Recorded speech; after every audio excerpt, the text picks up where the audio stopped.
Thus, in today's lecture, we are going to understand about the oldest land feature of the Indian subcontinent, that is the Peninsular Plateau of India.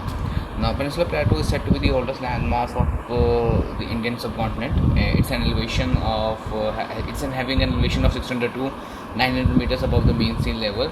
It is a very vast plateau with 1500 kilometers north-south extension and 1400 kilometers east-west extension. The eastern and the western Ghats become the eastern and the western side respectively of these plateaus. The plateaus basically form an irregular triangular shape with the base of the triangle coming parallel to the Satpura ranges or the northern plains of the India, and the apex pointing towards the Kanyakumari, that is the last point of the Indian subcontinent. Now, the formation of the Peninsular Plateau. As you all know that the Peninsular Plateau is the oldest landmass of the Indian subcontinent, and geologists believe that this is actually the part of the Indian plate, or also known as the Indian plate, which is one of the several crustal plates of the tectonic plates of the Earth.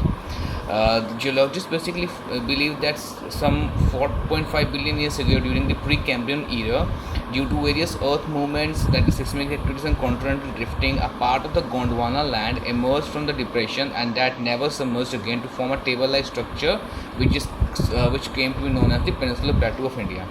The Peninsular Act was actually acted upon with various lateral thrust and the orogenic movements, that is the mountain formation forces, but these forces and movements didn't affect the original shape of the Peninsular Plateau. It is also considered as the part of the Indo-Australian plate, which underwent lots of vertical and the block faulting, and the evidences of this can be seen by the various rift valleys, especially the rift valleys of the Narda and the Tapi river, and the block mountains of the Satpura also prove the fact that lots of vertical and block faulting actually occurred or tried to disengage or reshape the Peninsular Plateau.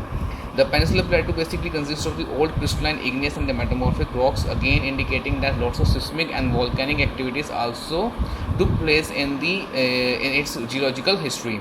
The general slope of the Peninsular Plateau is from west to east. This can be seen or can be proven from the fact that the rivers of the Peninsular Plateau have the slope towards the Arabian Sea, whereas all the other rivers are actually having slope towards the Bay of Bengal. Towards the Bay of Bengal. General belief is also there regarding the Peninsular Plateau, that it shifted northwards. It shifted towards the north and struck with the Asiatic plates, leading to the rise of the Himalayan mountains, because it is believed that this was actually a part of the Gondwana land, which drifted northward during the continental drifting movement and actually caused the formation of the Himalayan mountains.